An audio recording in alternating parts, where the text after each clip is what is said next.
there was some activity going on. Things were Uh-huh. taken, but it hadn't happened in a while. But yeah. Mm. So anyway, I declared that the truck would be returned, and Yes. Amen. when the police said, the odds on you seeing it again are next to none, and they found it. And they So found it. yeah, Praise God. so now they're going through it, of course, making sure that everything's okay with it, but it's been found, and as long as it's still in good shape, it will be returned. So, Oh, praise God. I'm so happy. mhm, That's a beautiful testimony. I'm so happy. So mhm. I hope everybody saw it. Welcome to the Royal Club. So, so, Mark's, was it father-in-law or No, that would be my son-in-law. son-in-law, right? So Hmm. the truck was stolen, but it was found. Yeah. Praise God. That's a beautiful testimony. Wow. So happy. So of course we're live. Good evening, everybody. Welcome back to the Royal Club. Thank you for joining us. So Okay. we are going to enjoy Mark's teaching Hmm. tonight, our time tonight, and that's a firm foundation. So Mark, take it away. Thank you. So, um, I've set this up a little bit different. I'm going to go through point by point, and of course, it's open to discussion at any time. Wonderful. Okay. So, point one, solid foundations are very important. Without them, things will eventually fail. I was listening to a man talk about how people too often want to build things quickly. They take shortcuts and they lose focus of the foundation and making sure that it's strong. An example is, of course, building too quickly without a solid substructure from which to build from, causing the foundation to break from the weakness found below. So this happened in the province of Alberta, where I live. In 2002, there was a condominium that was built, and people bought them, moved in, and 9 years later, 300 people who were in that complex, they lost their homes Mm, because the building was condemned. They mm, found that the foundation was weak. 3 years after that, the condominium was demolished and removed. And then 3 years after that, people finally got their settlement. The ones who were living in there, they finally received their settlement payments. And today that land still sits empty and is for sale. Wow. So what was the reason? The condos were built too quickly, and there was little accountability for the builders. They took shortcuts, and the building failed. Another example takes place in Edmonton, which is the capital city of Alberta and not far from where I live. Houses were to be built high on the bank of a river. An engineer was hired to test the ground, and he said the ground was unstable due to the river's power to erode the bank underneath it. The city got a second opinion, Hmm. and they built the houses anyway. The houses eventually fell into the river. The wisdom of the first engineer was not heeded. And this brings me to Amsterdam. Uh-huh. When I was in Amsterdam to visit, I witnessed houses not entirely straight and leaning over a little. Yeah. yeah, yeah. Frida's Real. nodding her head. Yeah. Real. I saw men working under those houses. They were really tight, tight, tight spaces underneath the house. And these Yeah, men yeah, crawled in there and they had special jacks that would lift the house and they would try to yeah. straighten it out again. So again, Alexander and Frida know exactly what I'm talking Yeah. about. Oh, yeah. And so at this point, I actually was hoping that you could comment a little bit about, since you're nodding so much, I'm happy that you are, because I was going to ask you, what did you see and what is your experience with that and how do they fix it? I know Holland, very often they're building, they're kind of building up and out to kind of keep the ocean at bay. And of course, Amsterdam being so close and so on, and with the canals, at least there's a bunch of canals in there, right? So, but how do they keep the foundation of the homes? And is it just a constant ongoing fixing, or how do they keep it? Shall I start? Amsterdam actually is built on wooden pillars. Yeah. So underneath all the houses, there are wooden pillars, and by now they will be concrete, I think. Okay. But so that is why the houses are sometimes a little bit out of balance. Leaning. Because of the that the ground was not very solid. You know, we don't have rocks underneath, but only clay and sand. So the clay is not very stable, and they have to make the foundation solid on the sand that is underneath. So that is the thing in. If I say it okay, Alexander. Yes, you do. They have been building a big metro underneath Amsterdam to Amsterdam South. So that was really a challenge to do that. And about our country, you know, there is we have a lot of water, and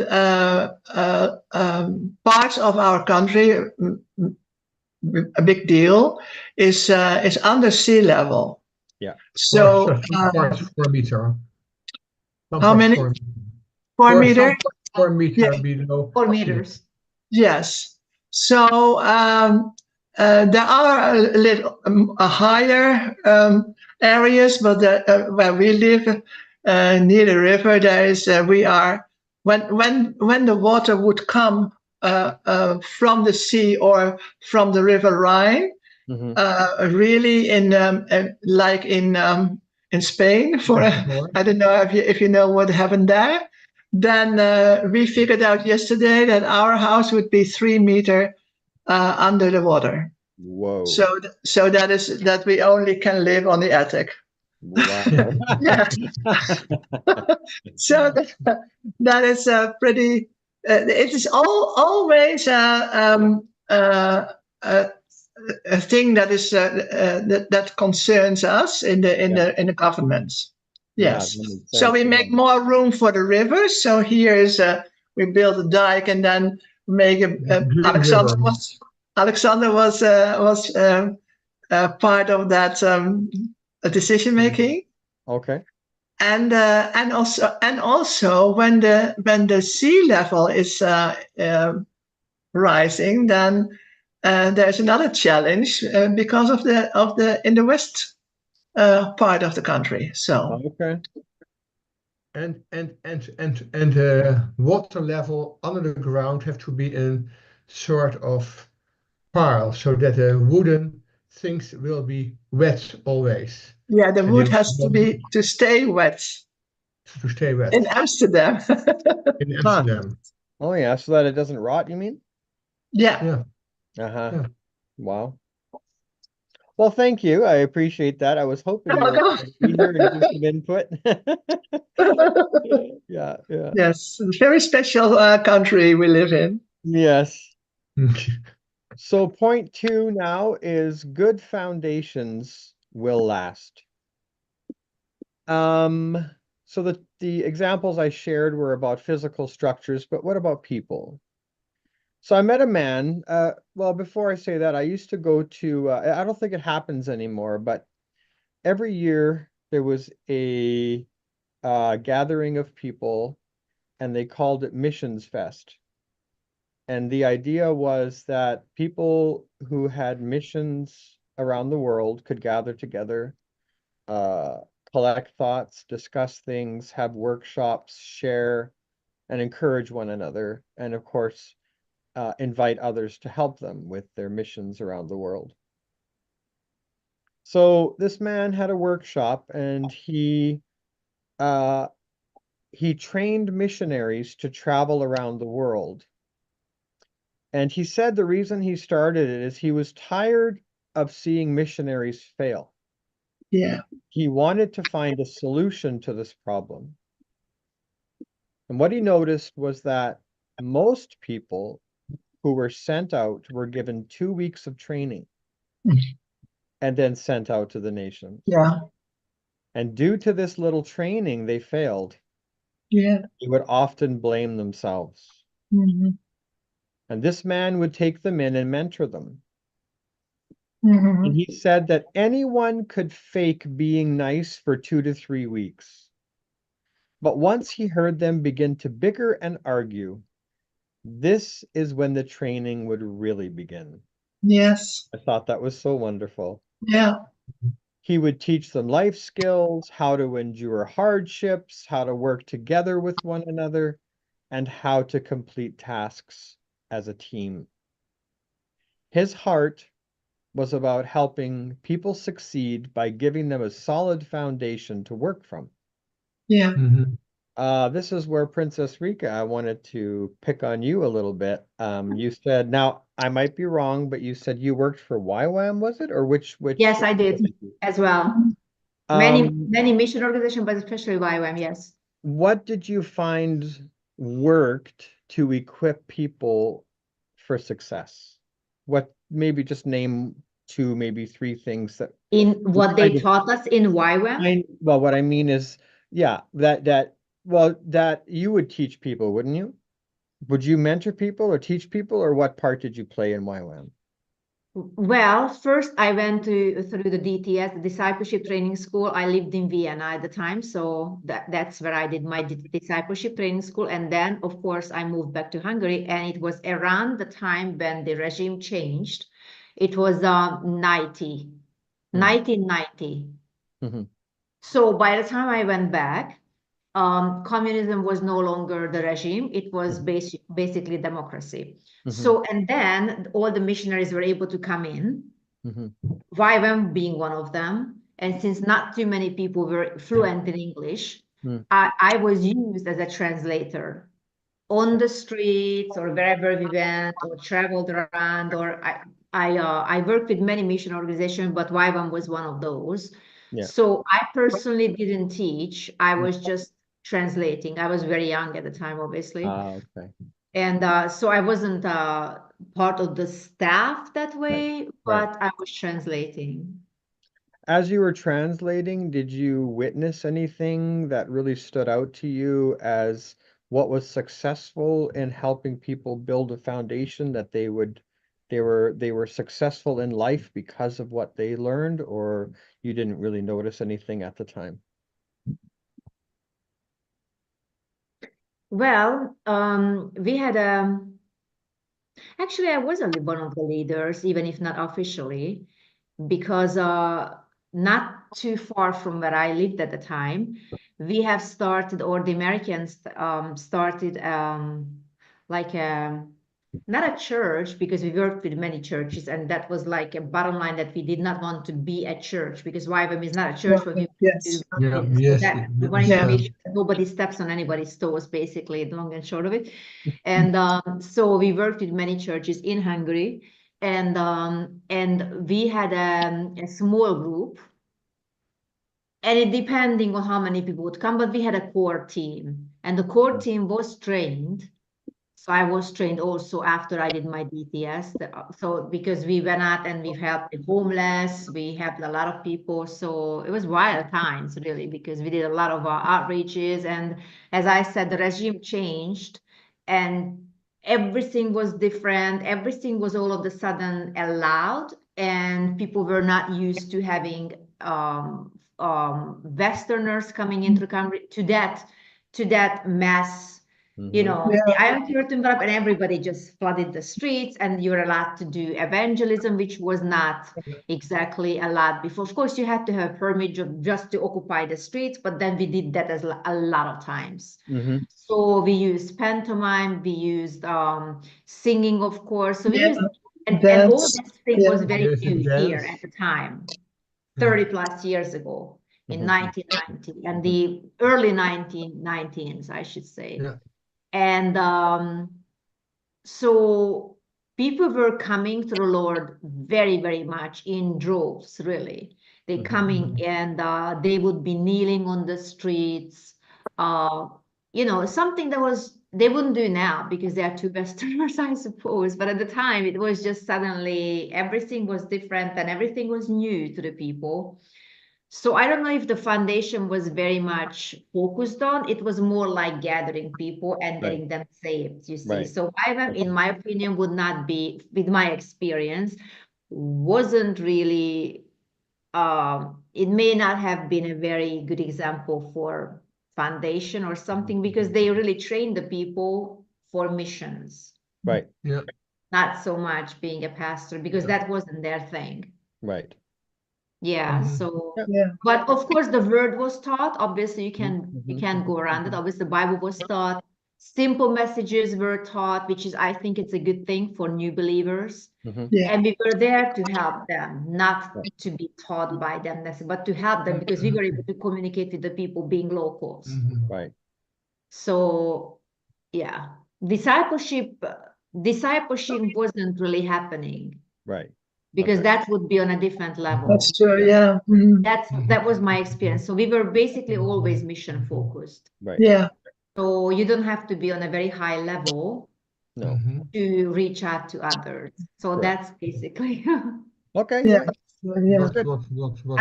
wanted to say something, I think. What I have discovered in our first church, the pastors there, they gave me a solid foundation because they teach the word. They always teach the word. And I have to say, and they were also for me a living example how they share their lives with the church and how they were obedient to the word, and they also taught us to do the same. So and they were from the T.L. Osborne movement of 1956 of The Hague. Oh wow! And great gathering there on the Malieveld in The Hague. And after T.L. Osborne, there were very much new churches, and one of them was stroom van kracht. How we translate it for you? Streams of power, rivers of power. They call it streams of power, and there came many full gospel churches. And so I have learned the first 12 years in my first church a solid foundation by the word. That's you beautiful. can trust the word. You can't trust But that God. you're not talking about YWAM right now. You're talking about church. No. I talk about of course, the full gospel church. But I do want to say one more thing, so it wouldn't sound bad. People who came over to minister, they came from around the world, but mostly from the United States. And they were young believers at many times themselves. So you cannot expect on such a high level, you see. So I really admire them, so that because they relocated, they give like 1 year of their lives and all, you know, just to relocate to a completely different country they've never been before, a former communist country. They didn't speak the language, they didn't understand the culture. So we were helping them in with the transition and with communicating with people. So to say that the focus wasn't like raising very high, you understand, necessarily. I mean, you understand. So that wasn't the focus. But of course, with T.L. Osborne teachings, I was like, wow, of course. Well, that's another. So I don't know how YWAM does now, because I haven't worked with them for many years now. But at the time, you know, those were young believers and young people themselves. Many of them teenagers or early 20s. So but the word was taught, of course, and many of them. And the other thing I remember, all of them had a wonderful and excellent testimony. Like they Yeah, came out of right. drugs, they came out of some kind of addiction, or I mean, I still remember the stories. So I really, really Yeah. admire those people who came, and many of Mhm. them stayed for a longer time, not just 1 year, and they, you know, and Mhm. dealt whatever problems they had on their own, because all we saw was exemplary and they were doing their very best. So I Yeah. want to say I really much honor them, and yeah, Mhm. they did whatever they set up to do to help the people. Mhm. Well, the strongest thing about that was the focus on reaching the world. We've been working with YWAM as well. So Yeah. yeah, Yeah, absolutely. It's mission, a youth with a mission, and youth, of course, we surely had youth, and with a yes, mission, yeah, that's what it was. And we used whatever tools wonderful we were able to do. yes, at that time. Yeah. Yeah, at the time. Yeah, the times were different as well. So Yeah, Yeah. Yeah, it's so interesting how, speaking of reaching out, I was raised Mennonite for most of my life, oh and yeah, like my younger life anyway, when I was a yeah, kid and so on. And so it was very interesting. Again, speaking of Missions Fest, people who had different organizations or so on, they would go to at Missions Fest, you could have a table and you could talk about, people could come by and then you could talk about what your mission is and what your thing is. And when you went to the Mennonite table, they had a small book that looked similar to the thickness of the Bible. And you open it up, where in the world do you want to go? They had a mission there. well, yeah, yeah, It almost didn't matter where in the world. yeah, It it's was true. amazing. That's their focus, right? And what they Mhm. would do is just show up, Mhm. live life, and talk about God to the people Mhm. Yes, wow. as they lived life. Basically leading by example, right? yeah, Yes, yes. And Yeah. I always had admired that. And I think one of the things that they gave me as a foundation, there was a lot of music. We would sing a lot, even though it's changed a lot now, but at the time, electronics, like you could have a piano, you could have a guitar, and you could have your voices. Drums, well, come on now, settle down, that kind of thing It's too much. at the time. But Contemporary. yeah, but the songs that they sang are still in my heart, and I Wow. still sing Are them. they more like hymns? We had hymnals yeah, and so on. And then of course we also had camps that we would go to as the youth and we would sing songs there too.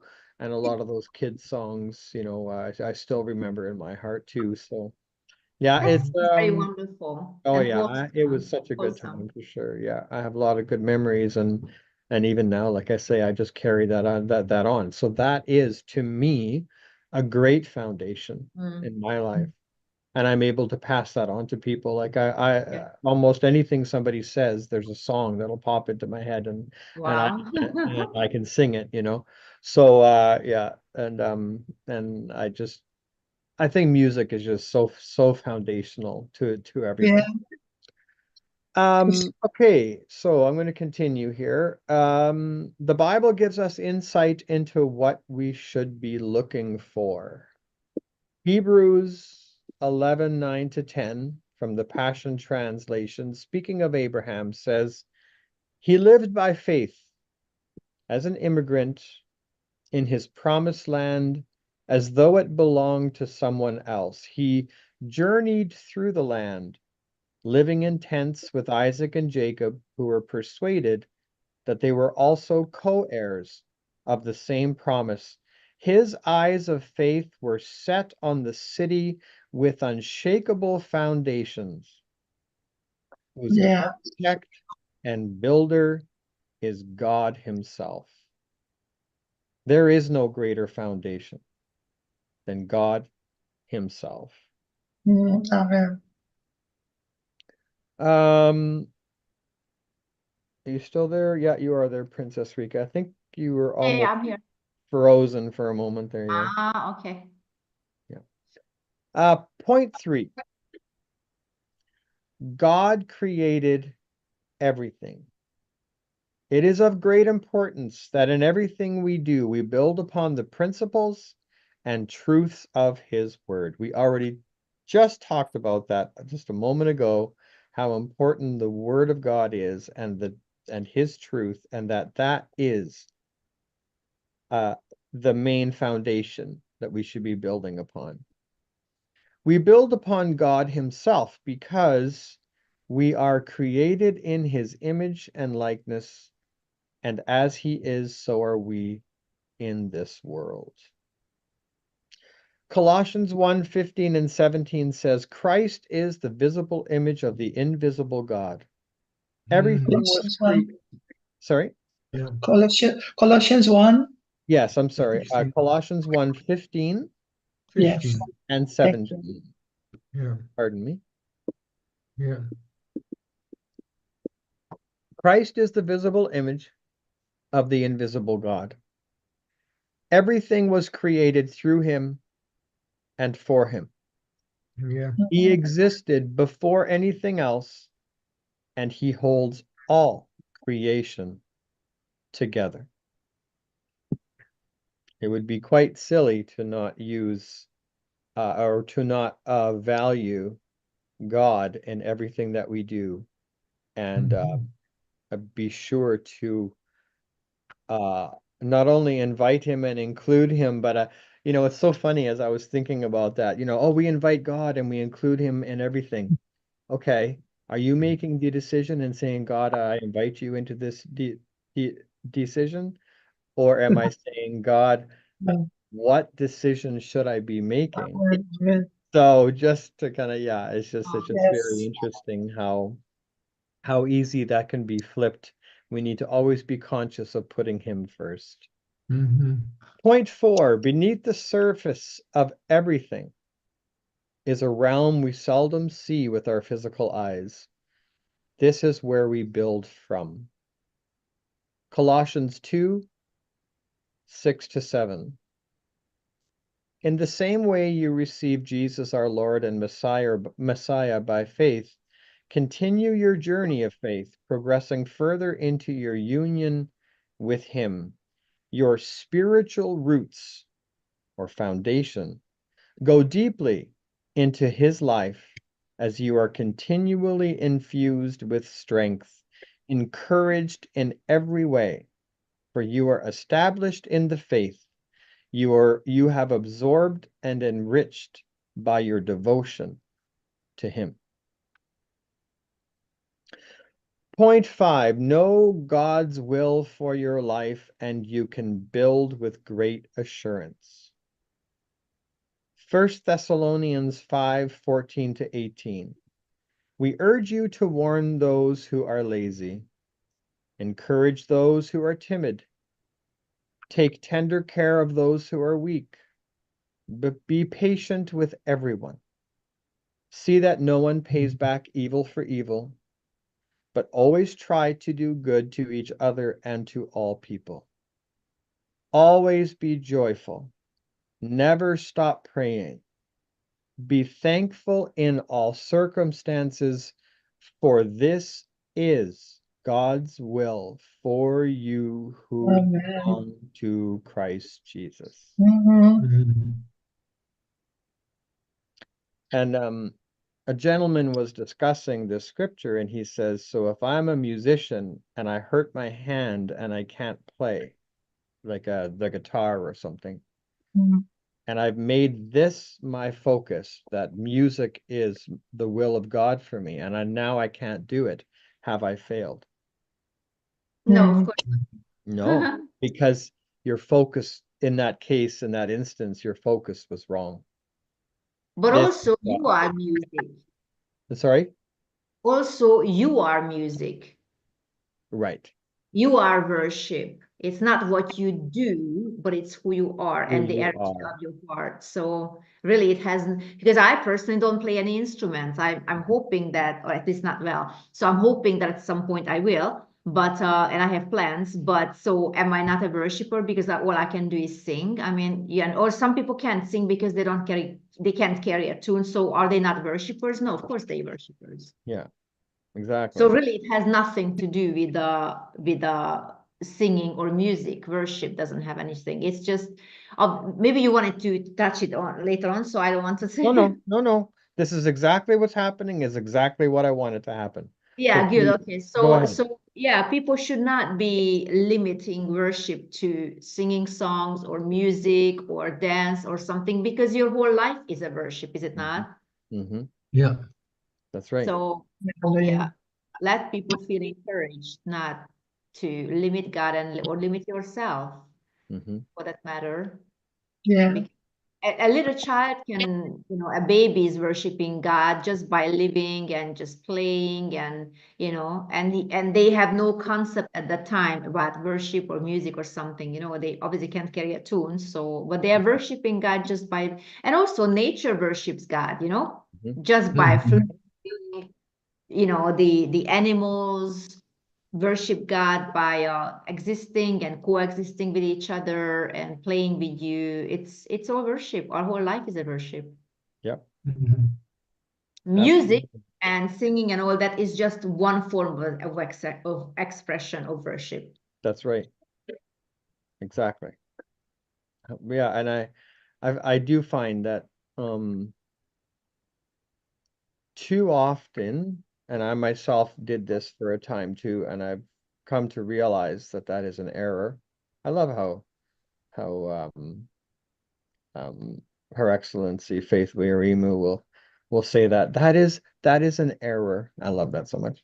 But but how people will see another person's strength and say, I want that. Mm, Well, Yeah. by the time you figure out how to do that, how much time have you wasted of your own life? wow. Because that's not the Mhm. purpose God has for you. Most likely, because yeah. So Mhm. instead, and as I say hereafter, value one another and see the value in one another, recognize that value, honor that value, and work together, but don't try to be that. Be who God created you to be, right? So, and I think too often, for myself, I can say for sure, probably others as well, a person will have a strength and see things a certain way. And then I come along and see things differently. And that's not allowed according to that person because that's not the way they see it. Therefore, it must be wrong. Instead of working together and learning and growing and, so on, as long as it's based on God's truth and lines up with that, yeah, no. And so I've really learned that, everyone's different and God created us unique and we are to honor one another, work together, and it should bring us great joy to do it. Yeah, sometimes it can be a little difficult, just, if we don't see things eye to eye, we still have to make a decision and move forward. And we may not always want to do things a certain way, but eventually things will also line up the way we like it, and others maybe not so much too. So it's just Or work you change your together. perspective, is it not? Yeah. You And come so, around to that. Maybe there's not just one way of doing things rightly, but a yeah, different. yeah, yeah.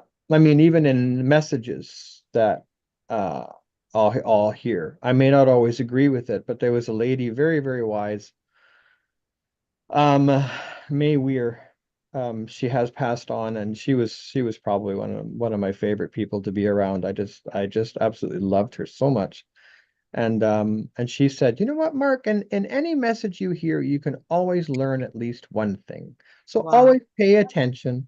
And if you don't agree, that's okay. Just write Mhm. down the points that you learned that are valuable and just in Mhm. everything. And she was such a woman of honor, and yet she was so much fun. She was the only one that I ever knew who, when the offering was gathered, she would walk up to them and pretend that she had guns in her hand, and she'd go like this and give it up, But she had freedom to do that. She was one of the elders in the church, and she was highly honored, and yeah, and she was just a lot of fun. So I mentioned this before about Ecclesiastes, and I thought it was fitting to bring it up here.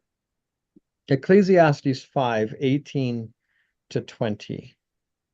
And this is from the New Living Translation. I have noticed one thing, at least, that is good. It is good for people to eat and drink and enjoy their work under the sun during the short life God has given them, and to accept their lot in life. And it is good to receive wealth from God and the good health to enjoy it.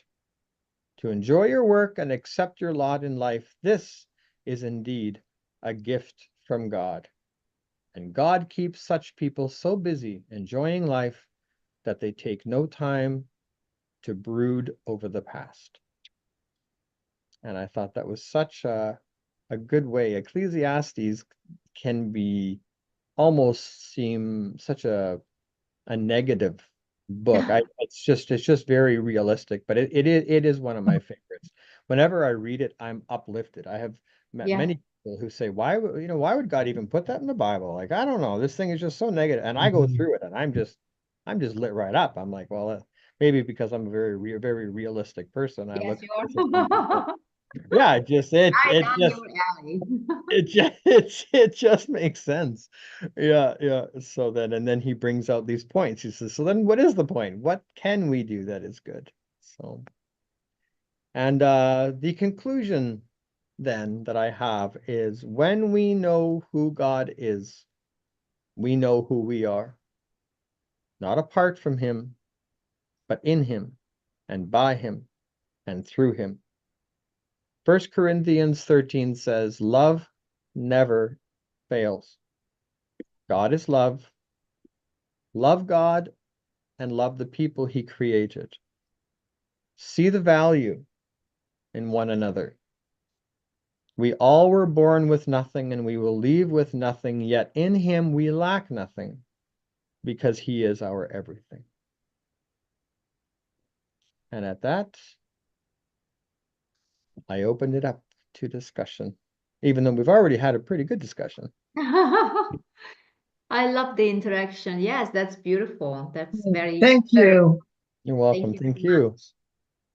Thank you for taking part. It was fun. Yes, it's I think that's how we learn the best, Mhm. by participating. And I like that I asked you, Princess Rika, about YWAM because I guess I didn't quite have that impression that you were younger at the time and it was a more of an interpretive role, and it was you were just in your discipleship and that kind of Yeah. thing. So I kind of in my mind and just the way you had just kind of mentioned it periodically in my mind, I kind of built it up that you were like a real almost like a I was leader. definitely a pillar, Yeah. but I didn't have a title. We didn't really have a title there. I guess nobody did. Yeah. We had a No. great leader, Mm-hmm. Hal Young, who moved from Georgia, and later on he got married with his wife. They moved here, and yeah, they actually moved here. So there were some people who actually moved for decades, and Yeah. but Well, again, Earth has changed. So now there are so many, you know, yeah. maybe the mission groups came to Hungary, so people kind of got used to seeing Mm-hmm. the evangelizations on the street after a few years of like massively evangelizing on the streets and everywhere. Really, Yeah. it just Really know. settled Yeah. down because it was no more. It was not like a curiosum anymore. It wasn't like a novelty anymore for the people. It was great because like a dam was open and then all these water Yeah. just Yeah, Yeah. that's right. That's so right. Yeah. yeah. That's And that then was everybody wanted to come to Hungary. yeah. I guess to That was put it under thing. their belt, you know. Yeah. Every mission. Yeah. We That was had the like same in the Floyd McClung Netherlands. from Holland and lots of people from around the world. So Hawaii, everywhere, you know, lots Mm-hmm. of people. And great musicians, some of them, great singers. So they used music or we used music. So we were just hanging out with them, helping them, joining their chorus or choir. And yeah, we were one team for years. It's great. And the Yeah. teams were always changing, but there were some people who stayed Yeah. here. And you know, when you talk about foundation, I'm thinking that yes, they have become my foundation, but not perhaps about the teaching part, but by examples, just like what you were mentioning, because I do recall, and yeah, I mean, I can say that they were pillars in my life, I should say, yeah. Mhm. So Yeah. even though the names or the titles were not of Mhm. kind of a special whatever, like we have now, Apostle, Holy Pope, you know, all these HRH or whatever, you know, I've seen the real people who really Yeah. living their comfortable life, comfortable job, putting their savings into, you know, changing a country. And they were young, Mhm. Yeah. young people. And that's Yeah. to start out their, you know, their life by changing another Yeah. life or changing another country. So I really admire those people. And they have added so much to my life. And yes, they are my foundation in a way. Yeah. Have I could added understand that. Yes. Yes, they I have can added so understand. much I with that understand. because just by observing and by living with them, you know, we were there Yeah. every day. We were in their house they rented. It wasn't far from mine, so and And I met a lot of people there. I'm still very close to. So yeah, they were very much of a foundation for all of us. Mhm. yeah. Mhm. All of us. Yeah. Wonderful. Yeah. Yeah. Wonderful. Wonderful. Wonderful. I Yeah. love it very much. Yeah. Yeah. And one, I don't know if you know this, but this particular teaching, or I think it was like a booklet. I remember Hal was always teaching about the exchanged life. Did you Mm. have that book? The exchange. No. Oh. No. I I don't know who wrote that, but that was he went through the exchange life and he explained to everybody else. And of course, when you're translating, you feel like he's explaining it to you as well, even though we were Christians already Mhm. saved. But I guess it never hurts to hear it again and again, you know. So Mhm. Yeah. So and actually, you're living an exchange life now. Yeah. yeah, that was Yes. the whole point that Yeah. you put your, it was very basic, but I think it's a good idea to put like a very basic teaching to the people because they just came to the Lord, you know, and you want to make sure that they understand the very basics. So that was the foundation, the exchange life. You had a life before and now you have Christ life. That was the whole idea. But he was so, I still remember he was so happy to share that he was so excited about this, the exchange. It was so sweet. So Yeah. and we Yeah. learned Oh. from them, and the fellowship was wonderful. And Yeah. we were Oh. all Yeah. Yeah. Oh. so Yeah. that Oh. was Yeah. the thing. Yeah, I learned And a lot. Yeah, they are foundation. Yeah. Yeah. yes, Yeah. you've learned a lot too, huh? Yes. In YWAM, yeah, we've Yeah. been with them to Morocco, Yeah. and we've been serving in a summer of service in Amsterdam for 3 weeks with all our 5 children, and Wow. it was a wonderful time. We learned a lot indeed. Yes. And Yeah. and and Yeah. and what I was thinking during this beautiful conversation, it was it was adventure with God. It Yeah. Yeah. was adventure It's with true. God, and they It's true. were um, sometimes they were rich, sometimes they had nothing, but they were Mhm. always rejoicing in the Lord. They were always Yeah. rejoicing in the Lord, and that's what I never uh, forget. Yeah. We And went to have Turkey God. to evangelize. We went to Istanbul. And Uh, I remember for the early 90s, we have no mobiles, no no internet. mobile. One moment, We didn't one record moment anything because we in had in cameras. the Yeah. headquarters of YWAM in Heidelberg. It's Yes. it's near Arnhem. Um, there was an appointment in an afternoon and an evening, and everybody from the nation came there, and Yeah. nobody knows from each other that there was something going on, but Yeah. everybody was there. It was Yeah. amazing afternoon, amazing evening.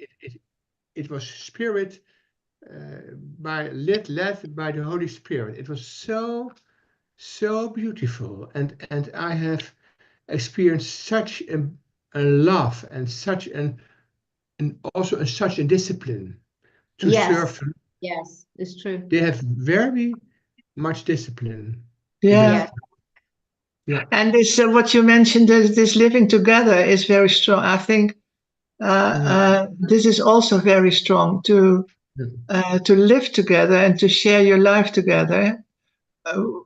Yeah, we never saw it afterwards like that, Yeah. right? Like they lived together in Ceuta at that time in Morocco, in the Moroccan Spain, yeah, the Spanish headquarter. enclave, yeah, in Morocco. It was really a community. Yeah, Yeah, community, very much. Yeah. yeah, Yeah, and for myself, not being part of anything like that really, um, the foundation that I have, and that I share constantly, not only, of course, the word and so on, but what I like up here, we all are in agreement that the gospel is practical yeah, and it should be simple. And so there's a local church that I'm a part of here, and I've been helping out with the youth. And they opened up the church and let the youth just stay there all night long, and they could sleep when they wanted to sleep and Yeah. stay up if they wanted to stay up. Yeah. It's just a safe place to do it, right? And they asked me if I would come and be part of the worship and sing. So I was there, and they changed things, and they said, you know what? We don't really thank you for coming, but we don't really need that anymore. We decided to change that up. Mm-hmm. And I said, well, what else did you want me to do? And he says, well, I asked you for that. You would actually do something different. I said, yeah, if you need something, I'll help. And that was just the Mennonite way. Like if there's something to do, it doesn't matter. Everybody does something. Everybody. Yeah. You're 6 years old, you can still do something. There's I something like that. you can do. yeah, Everybody does something. And I said, what do you need? Like, you guys need to be fed, right? Who's cooking? Oh, no one's cooking. We didn't know. We just kind of were going to do it ourselves. I said, listen, let me take that off your plate. You go ahead and you spend time with the kids. That's kind of what this is about. You wanted to really, that's your heart. And let me just take care of that. And you would do that? I said, of course. Yeah, that's just a way to help out. Sure. And he was just blown away. And for me, it was just a normal Yeah. thing. I mean, I was shocked that he was shocked. You know what I mean? Yes. I would have thought he would have, I think that I don't think it's lost, but I think in this fast-paced world, oh, okay, that's what I came to do. So if that's not happening, I'll just go do something else. Thanks, bye. No. Yeah, but I think it's also a lack of do you really want to help, or you're just here because an offer, a certain position or a stage was Right. promised to you. Right. I think it has to do with the attitude of the heart. True. And Yeah. also, I don't like when somebody wears like a very high and mighty title, and I never see the person actually work in the background. I never trust people like that because I know their intention is not correct. Right. Yeah. They come to the position. So all they want to do is grab a microphone and let everybody hear them and listen to Right. them. But you know what? Right. Everybody here knows how to cook. Everybody knows how to do the cables. Everybody knows how to run the cameras. And we all preach. We all know how to preach, and we all heal the sick. Yeah.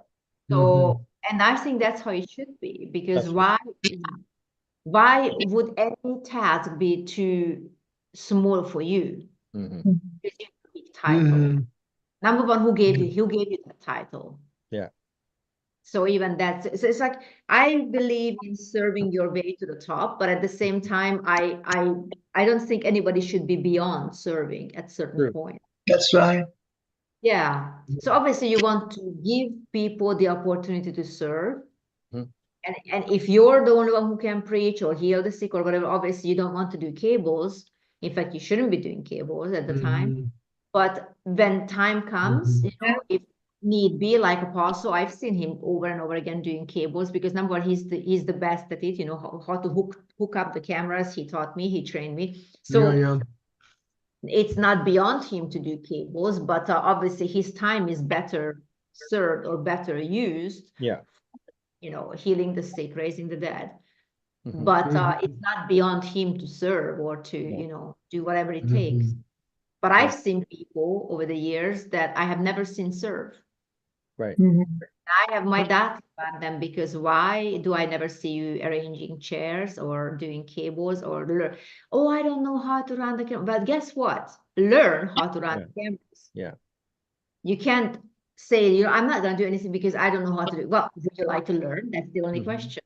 I remember I got my first job because I was working in a certain position, and one of my friend who came there, okay, I should just say, beginning of the 90s, I was working as my first job was aerobics instructor. Everybody was into aerobics, and this was my hobby, so and it just became my job as well, you know. Yeah. So I had people from I was situated in a club that was in the most expensive area, and all the wives of the diplomats and people who were, again, beginning of 90s, moved here because like Korea, Samsung, Korea people moved here and they all speak English. So they wanted to have someone who speaks English and holds the classes in English. So of course they all came to my class. So I rarely had Hungarians there. It's always somebody's wife. And they came. So anyway, and then one day, one of my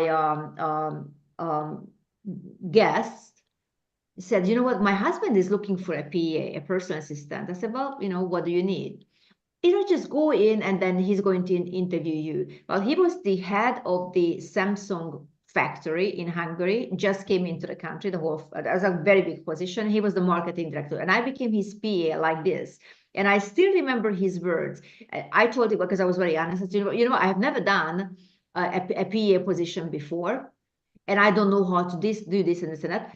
And he goes, it doesn't matter. The only question is, do you want to learn it? I still remember 30 plus years later how he said that. I said, well, that's a wonderful area. That's sure. And of course, in no time, I learned everything he ever taught me or he wanted me to do. And I progressed from there. But so it's never about what you can or cannot do. It's, do you want to learn? Because wherever you go, there will be some new situations, some new things you will learn. It could be a new language, skills. In fact, I suggest that you would, I'm talking to people out there, I suggest that you would look for places where you can add some other skill sets to your already existing ones. And as Mark said, the best way to do is to, okay, ask people, what do you want me to do? And they will teach you. And then you can just say, you know what? I didn't know how to do it before, but now I can. I didn't know how to run the cameras before or how to do cables before or do the soundboard, but now I can. I didn't know how to take pictures before, but now I can. So it's a win-win situation because right, and the people there locally need your service, but at the same time you are being enriched with a new skill set. So I feel sorry for people, and to be honest, I don't have too much respect for those who don't want to serve. All they want to parade around on the stage. But they don't know how to run the camera. So what are the odds that at some point in your life you will have nobody running the camera? So then you're not going to be able to minister because you don't even know how to turn it on. You see what I'm saying? Or you're going to just not set it right because you have never learned how to set the camera right, how to do the lights on yourself, how to put the right sound. I think the best thing you can do is to become absolutely self-sufficient. So you will never need anybody. If you have people, wonderful. But chances are you will not always have people. What about you doing your own podcast? Are you going to have a whole people like, you know, this is my production manager. This is my light person. This is my sound person. You're not going to have all those people around you. No. Put the camera on your face, but you can still come up with a quality production, especially doing the gospel. You want to have a certain set of a level of you know, excellence because you are communicating the Mhm. gospel, and even the way you look has to communicate the gospel before you open your mouth. But of course, we have learned that in Royal Grace and Alliance. But all I'm saying is, get to work.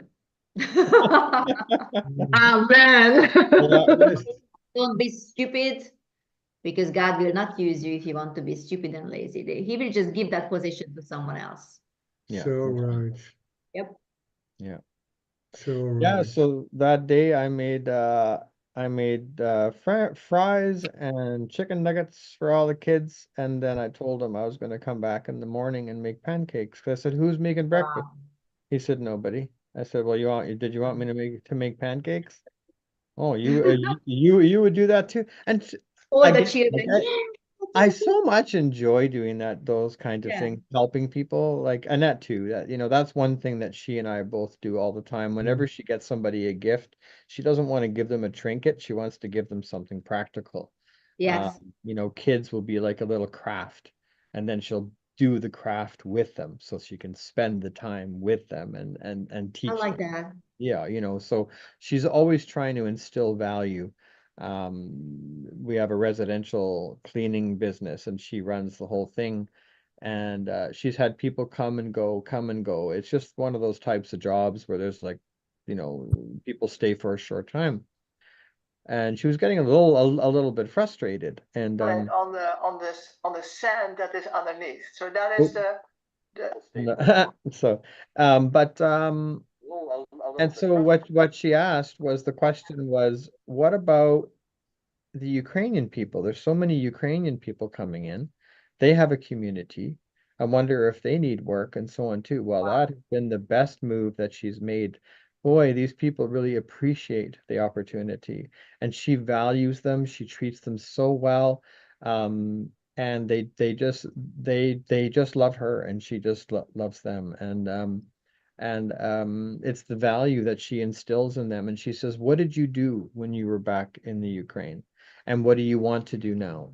And this is just an opportunity to earn some money, learn a skill, but I want you to focus on, your goals." So the one, she was an accountant, and she's helping her with that. Another one was also, so that would be a second accountant. Another one was a nurse, and she's trying to get her back into that and so on. Because when they come here, they can't just be a nurse. It's a different country. So yeah. Yeah. there's a process. And so, yeah, now two of them actually have to go back to renew their work visa now. And so they'll be gone for a Ukraine. while. But yeah, to Ukraine. Ukraine, yeah. Yeah. Really? Yeah. Mm. Yeah. They have to go back, yeah. So So they have well, the kind of, work down there? well, that's what I thought. But apparently they have to go back. So yeah. Mm. Wow, sounds I know like I you I cannot found it send the strange refugee. too, but yeah. Yeah. Wow. Mhm. Yeah, why would you send them back into a country in the middle of war, Whole right? idea to rescue them from the war, if there is a war, in fact, because we don't Mm-hmm. even do that, do we? Well, for them to have to go back kind of makes you wonder what's going on, right? But yeah. Yep, I've been saying it for years. Yeah. As you will. Yeah. Yeah. Okay. Yeah. At the risk of getting too political, which I won't, but I think things are going to change very soon. Oh, yes, they will. Yeah. Yeah. Oh yeah. So, Mm. yeah. So there we But go. that's wonderful. Say it's a win-win situation, because Annette had wonderful workers, and the workers were able to take on some jobs which they needed. Yep. Yep. And so yeah, she's really encouraging each one to because when they come here, they're asked, what value are you going to bring when you come as well, and what kind of thing, if you're going to stay, kind of thing, whatever. If you're going to integrate yourself here, what can you bring? And so, like I said, there was two who came as accountants and one a nurse, and then there was others two doing different things, but. And that really, the one there, she was kind of nervous about everything, about getting back into accounting and things, because it's a big Oh, process to go through everything, and she kind of got wow. intimidated, and that just kept giving her gentle nudges and so on. You can't force them, but she kind of gave her She nudges. can just work in a different capacity if Yeah. she wants to. So she So doesn't now, have to keep limiting herself to what she used to do, I yeah. suppose. Yeah, and so now she's actually found work, and the first job she found, they were treating they had a lot of Ukrainian people, and they were treating them like slaves. They were Oh, wow. actually, oh, they were really, really mean to them. So Annette really helped her to get out of that. And Hmm. now she's in a really good place, and things are better. And she still works for Annette periodically. She says, "I don't want to lose contact with you. Yeah, I I like, like you so much, and yeah, I yeah. want to keep going." So yeah, so there we go. Wow. And I did want to share one more thing then, which is not related to the topic so much. But it's about healing. A Mm. gentleman at work, he said to me the other day, he put his hand on his side and he says, "Oh, my sciatica, my sciatica." And I said, "Listen," I said, I know you're open to God and open to to me as well." And I said, "Right now, let's just try something. Let's just experiment." I said, "So all I need you to do is trust me." And I said, "Okay." I said, "What I'm going to do, I'm going to put my hand on you. I'm just going to say for you to be healed, and then, but you need to do something." So I said, "What's the pain level?" And he goes, "Oh, 5 out of 10." I said, "Okay." I said, "So let me put my hand on you." And I just said, in the name of Jesus, be healed." I said, "Now move." And he walked a little bit and he goes, what's happening? What's going on? And I said, "Well, tell me." He goes, "Well, it feels a bit better, like it's not throbbing anymore." I said, "Okay." I said, "So what's your pain level at?" He says, "Oh, about a 3." I said, "Well, come on, let's do it again." So we did it again, and it didn't get 0, but I got him down to a 1. But he didn't care. He was so happy, Wow. and that happened 3 days ago. And Hallelujah. yesterday I worked with him, and he turns to me and he goes, "You know what? It still feels good." So I Wow. thought that was very exciting. So So that was normally a lot of it would be fun. like for weeks, isn't it? Sorry? Normally his pain would be on for like weeks. I think so, yeah. Like Yeah. because it's a pinched sciatic nerve, if I heard Mhm, it mhm. correctly. So that's really limiting and very, very painful. Yeah. So, and yeah, he was just walking around super happy. So Wow. Wow. I just Hallelujah. praise God for that Wonderful. one. Yeah. He was, Yeah. Wonderful. yeah. Thank you for sharing. It's beautiful. Wonderful. Mhm. And so, Yeah. During your beautiful teaching, I was thinking about Abraham. He had a solid foundation. He left his nation, he left his father, he left his family. He go in a land and he expected a city not built on foundations. He saw the heavenly city. So about a solid foundation speaking, there are people in the Bible, they are living examples how they handle their lives in that solid foundation. And for us, is that the same? Sometimes circumstances changed. Maybe um, another surrounding, and other. You talk about the Ukraine, the refugees. mhm. They have another environment and on that but what is their foundation, what is their expectation? And for us is that the same, that we have a solid foundation in Christ. And I was with my grandson this afternoon. I have to go to the orthodontist and something else, and then we drink between that chocolate milk in a nice restaurant. And they said, Granddad, do you want to be old? So, yes, I want to be at least 100. Yeah. Oh, if you believe it will happen. So it was Mhm. a wonderful conversation, and it's a little conversation, but we can build solid foundations around us, and it's okay that we have a solid foundation, but we have to reach out to other people that they can build on a solid foundation. And Princess Reka said it many times. If you speak a word and you promise people to do something, do it. Keep your word. And if you don't, come back on that and keep it. So we can build also solid foundations around us. And that's what I'm thinking the last few months. We have to reach out to people to build them. They hear a lot of noise and news, and maybe it's true, maybe it's not true, but we have to build on people their foundation. We have to teach them. We have um, to support people around us. That we have a bigger group around us with a solid foundation. Then we will be unshakable for the kingdom. You know. Yeah. That's we are citizens of an unshakable kingdom. That's the Yes. foundation. Yes. That's a wonderful foundation. So I was thinking about Abraham, Joseph. It was not an easy life, but Mm. he did it, you Yeah. know. But he had a solid foundation in God. He had a solid foundation. Whatever happened, he had a solid foundation. And yeah, yeah, Yeah, the solid foundation in Joseph's life was the word of God, wasn't it? The Mm. yeah, promises of God yeah. that looked very different than his present circumstances. In fact, it seemed like he went down and down and down, you know, Yeah. to this dungeon or this the well, the empty well, and then he was sold as a slave. He used to be a very prominent. He was a prominent of the very prominent family in where he came from, and then suddenly he found himself in a slavery position. Yeah.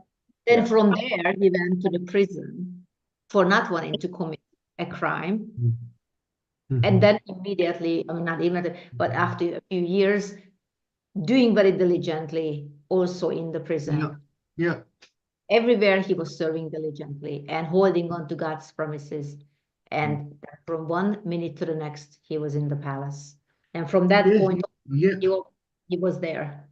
He was there. Yes. So Yes. And I remember a beautiful conversation with Apostle Charles. Um, in Rhode Island. We had a teaching, and then one of the ladies, she come from Denmark, and she said, "Yeah, after a few 10 years or so, people came back to me, and then they asked me something, and then the apostle teach her and also us, look, he said, they have watching you all the years you were not with them. They don't say that, but they're watching you. They're watching you, and then they will know how it's now with your life. But that lady was building on their foundation. They don't quit, you know. And so yeah, that's what we have to do. Yeah. Yeah. Yeah. Absolutely. Yeah. I think all of us have, Princess Rika, you have your nieces and nephews, or just nieces, I think. Is that right? I have two nieces. Two nieces, and then Alexander and Frida, grandkids. I have grandkids, and so Mhm. all of us have a lot of seed to sow into their lives, and That's right. Yes. foundations to build in their lives. But Yeah. also just by living and people are watching you, Yeah. you are sowing seeds. Even Yeah. if you never speak to you, never speak to them, just by the way you just smile, Yeah. or you the way you are and the way you carry yourself, they admiring you from a distance. I'm Yeah. sure they are, Right. because you stand out, isn't it? Mm-hmm. You stand out. So maybe they will never gather the courage to walk up to you and actually strike up a conversation, but nevertheless, they will remember you. Yeah. You are sowing a seed Yeah. just by being who you are and the way that you carry yourself. And yeah. Yeah, as a kid, I used to practice a lot. I don't know why. I just did practice. What would it be like if I was deaf? What would it be like if I was blind? Ah, What would it be like if I was this, that? And And so a person who cannot speak because they're deaf, or at least maybe not communicate the same way, you would just simply be watching them. There wouldn't be if you didn't know how to communicate well. You would, or even a person who speaks a different language, Yeah. and you can't communicate that same way, if you don't understand each other, then yeah, you would just kind of be watching how they do things and vice versa. And so, yeah, and you can learn a lot from others and how they do things and still learn from each other. You know, maybe a person is more disciplined, and so Yeah. you can maybe pick up some pointers and some tips and so on, you Yeah. know. And yeah, so quite Well, interesting. for instance, I go to the gym and I'm disciplined to be there. Yeah. And that's Yeah. a testimony in and of itself Right. that the coach is the only one who always sees you, of course, because the coach has to be there. But to always be there, whether rain or shine, you know, different circumstances, you know, that's a testimony in and of itself. Mhm. Because many times as a coach, you understand that people come and go. But if you have like a few solid people that you can count on, that they're always going to be there, that's a testimony even in and of itself. And, you know, with training, it's like, well, sometimes you feel like going to the gym, but most of the times you don't feel like going to the gym. And guess what? Talk about discipline. You still have to go to the gym because, you know, it's like sometimes I feel like not brushing my teeth. Sometimes I feel like brushing my teeth. That's not how it works. Mhm. That's not how it works, how you feel about a certain thing that you know you have to do. I just feel.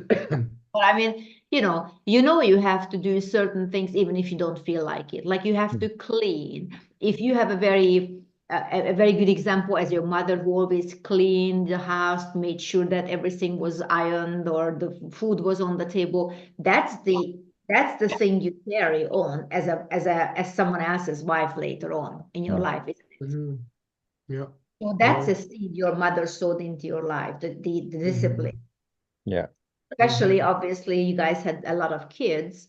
So I'm sure they had you guys were an excellent example of how to run a family, how to make sure you spend time with each one of them separately, how to take care of them, how to provide, you pay attention to everyone. So that's the example they are carrying into their own families, Yes. not Yeah, it's true. Yeah. a foundation, very much a foundation. Yeah, I see that in the families of our children. Yes. I have a very beautiful testimony. I celebrate my birthday on 9 November with our entire family. But Oh, we that's had nice. when there were birthdays in our family, our children or Frida or me, we always sing then happy birthday in Dutch and then happy birthday in English. And then we have a song in Dutch. The Lord blessed you. The Lord blessed you. The Lord will bless you, and so on and so on. And He that created the heaven and earth, he will bless you. Yeah, that song. Yeah. So this song, and I was standing there with bubbles in my glass, and my eldest son starts that song, and all the children were singing that song. Yeah. For me, and I sung that back to them. It isn't common in our family, but there was something what Holy Spirit did on that moment. You know, it was so beautiful. It was so beautiful. Yeah. Yeah, I mean, talk about foundation, we always sow seeds, and that creates a foundation in someone else. I was just talking to my sister because I was helping her, and we spent a couple hours together. So I was telling her that I just watched the movie for a second time now. It's not even a new movie, but I guess the new ones are not exactly good, but the old one seems to be much better. That's true. So this one I should put it on the club. It's called The Devil's Arithmetic. The Devil's Arithmetic. I don't know if you have ever seen it. And you were cut out there. Can you say it again? The Devil's Arithmetic. Arithmetic. Yeah. Oh, okay. I don't know if it makes sort of any sense, but doesn't matter. The title, forget the title. but it's from 1997. I Okay. will put, so you will know. And I don't know whether you can download it or something. I'm sure, you know, Netflix or whatever has it. And the point is, we're talking about foundations and the seeds people sow. Mhm. It's about the Jewish family. And there's this girl, I think she is about maybe 16, 17, not 18 yet, I don't think, maybe 16, 17, somewhere around that age. And she lives in New York. And obviously her whole family is Jewish, her whole extended family is also Jewish. And she lives her, you know, careless teenage life with her non-Jewish teenage friends. And she's kind of ashamed that she has to keep the Jewish traditional things, you know. Oh, But yeah. this is Yeah. how she grew up. And then, I mean, I suppose it can be imagined that some people actually feel that way about that tradition. But nevertheless, those seeds are in her. And every year, I think once, they have the cedar, that, you know, the cedar, that holiday they Yeah. sit together. I suppose also the Sabbath, but I think it's about the cedar. So, and then she doesn't really want to go. And she says, oh, I want to spend time with my friends. I really don't want to go. Why do we have to go? Why do we have also? And she's just like, she doesn't like going there. So, and it's in her aunt's house. It's a big honor to have it in her house. And then this is something. And for the aunt, she is very special. And she said, you remind me of my cousin who died in the camp, she said. And yeah, you guys really need to see it. All I'm saying is that the seeds we sow and the example we show and the foundations we had. So this is what it is. So, and part of the cedar is when somebody, it's a great honor to do so, somebody is selected who is sitting around the table, family members. Okay, you go and open the door for Elijah. You know this? Okay, Yeah. so Yes, I know. right, and the aunt selects her name is Hannah, to open the door for Elijah. Because why me? It's like she was like, she didn't want to read the text, she didn't want to participate, she just sat there, you know. But suddenly she is selected by her favorite aunt to go and open the door for Elijah. And she goes, and as she opens the door for Elijah, she immediately steps into this like time zone, whatever, and she goes back to 1940, just before the war, 41, I suppose. Yeah, 1941. And in Poland, because that's where her ancestors came from. So, and her aunt, she's the same age. No, cousin. They were cousins. Her aunt now in present, but at the time they were cousins.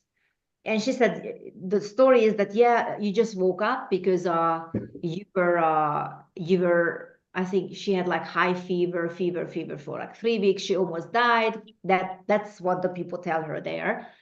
And you lost all your family, everybody. She goes, no, where's my dad? Where's my mom? So she's like, all of a sudden began to appreciate the people that she didn't really appreciate when she was in, you know, 1997 or wherever that was.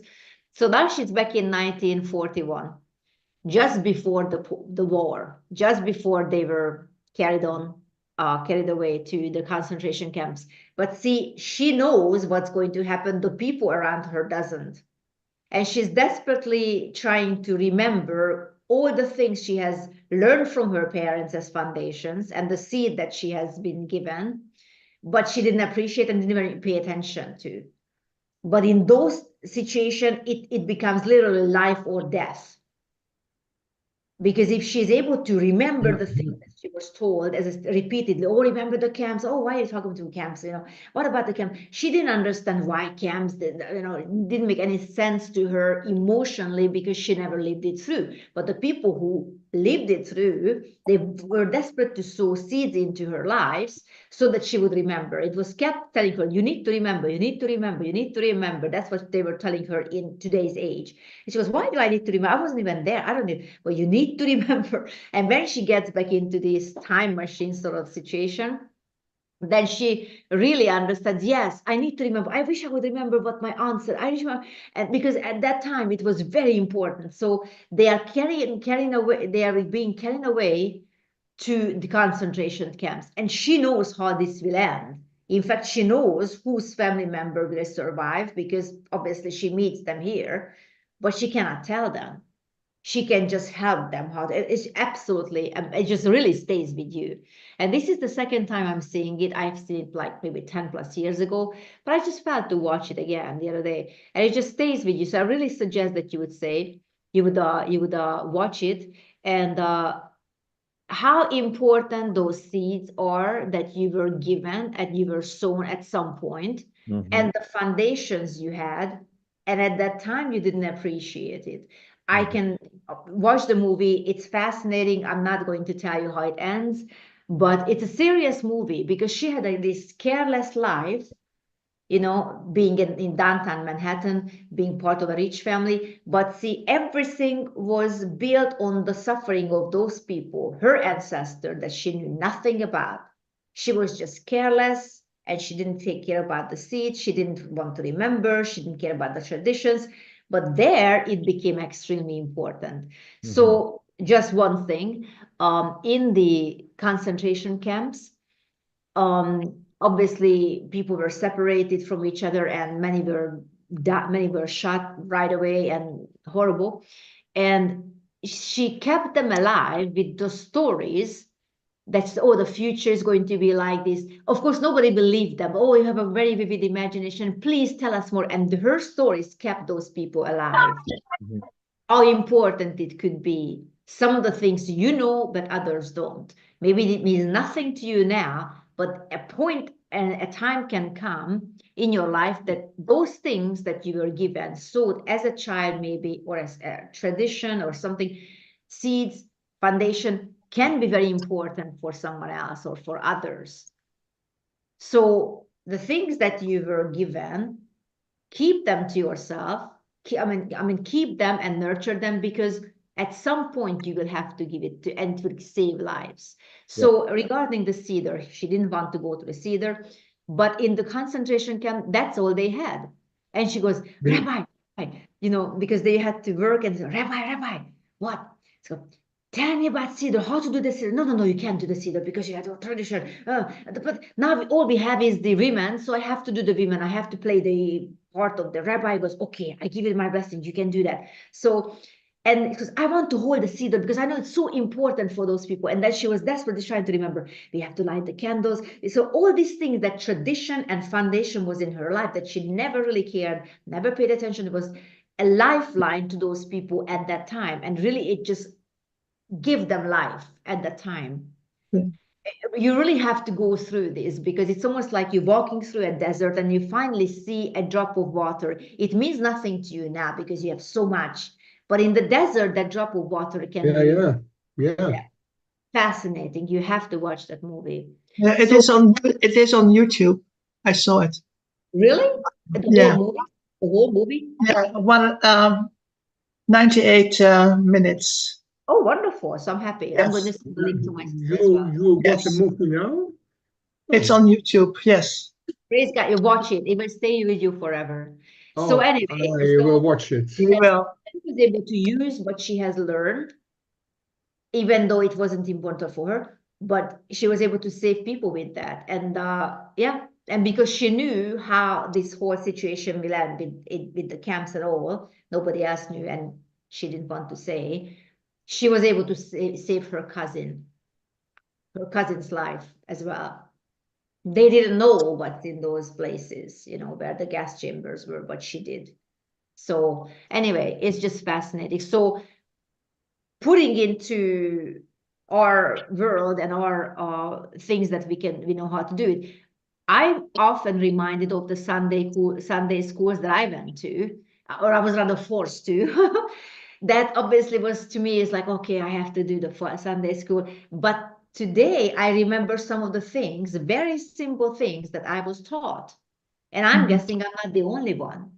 So if you are in the position to send your children to Sunday school, even you might think, oh, you know what, those things don't really matter, those stupid songs.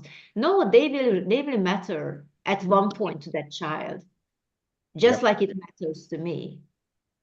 So God can really just pick those things that he has seeded into you at some point, and either is going to mean something to you, or it will be, you will be ministering to someone out of that foundation.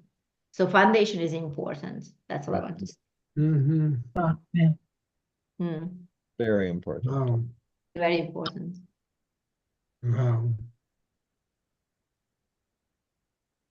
Well, there you go. Good, thank you. Good. That reminds me of Leo Godsich was the man's name. Leo? I don't know if you've heard of him, but he was a reporter, and he started Name, and it was a marriage thing in the Christian outreach, which turned into changing marriages and keeping them together. Oh, And wow. actually, he was able to get it into the government in Florida that before a couple could get a divorce, they had to go through this course to see if they could make it. I love it. Yeah, it was actually pretty amazing. But I bring him up because his father, they were from Poland originally, and his father was captured along with his grandfather. His grandfather was killed, but he was put into a camp. And his father was able, he found a way to escape. And Wow. he ran out. He would listen, he would go to the nearest house, he would listen to the radio they were listening to, the reports of the war, and he would actually come back to encourage the people Wow. of what was being said on the radio. Yeah. Like, Wow. just imagine Wow. that. He got out, he was free, but he came back to tell them, to encourage them. Wow. Yeah, Wow. that was his heritage. Like, my Wow. goodness, that was passed on to him, right? And so Yeah, he was a man. certainly. He was a man of great influence, and he became a reporter and so on too. And he was so on, yeah. And he did a lot. Unfortunately, there was a major accident. He and 4 other people in Africa, they were hit, and all of them killed. Wow. But he was definitely a man of great influence. Yeah. But yeah, what a thing to do, hey? Escape and come back and tell everybody just to Yeah. encourage them. Yeah, and how important that was, you know. Hope is huge. Yeah. Yeah. Hope can literally keep you alive. Oh, for sure it can. Oh, yeah. I mean, Yeah. I think that's the only thing that can keep you alive, really, when everything is dark around you, but you know that light is coming. And that's why the promises of God are so important, because we hold on to them when we really don't see anything. Yeah. I know there's a lot is going to happen until things are going to be very light. The next 3 months, I should say. But I know that we have hope. I know that we have hope, because I've seen the future. Many others have seen the future, and it's bright, bright, bright, bright, bright, and we are winning. But dark times are coming, and confusing times are coming very shortly. But let those hope keep everybody alive. Yeah. Amen. Yeah. Absolutely. Yeah. I keep hearing the over and over again. I don't know if I'm even quoting it correctly, but what does light have to do with darkness? People try to make them equal to one another, and they're contrary, but that's not true at all. Not even close. No, light is completely separate. And the moment light enters a room, you enter a dark room, the first thing you want to do is to find some light so you can see. And the moment light appears, all darkness disappears. So That's right. yeah. No And matter how small that is. Yeah. And there's another level, but we're not going to go into this. No. That how God called light out of darkness. Yeah. Yes. Think like in every darkness there is light. Yeah. That's amazing. It is amazing. It is. Amazing. Yeah, there's a lot that can be said there, that's for sure. A lot, It yeah, is. a lot can be said there indeed. Yeah. Yeah. Mm. Mhm. Anybody has anything else to share? It's okay with me. Add? No, I think I'm satisfied. It's good. Frida, Alexander? It's okay with me. Are we good? Very good. So we have spoken about, we talked about Yeah. light, darkness, and of course, foundation, how important it is, a strong foundation, a firm foundation. So you have a lovely week and God bless you. Thank you for joining us. Bye-bye. Watch the Bye-bye. movie. We Yes, will. yes.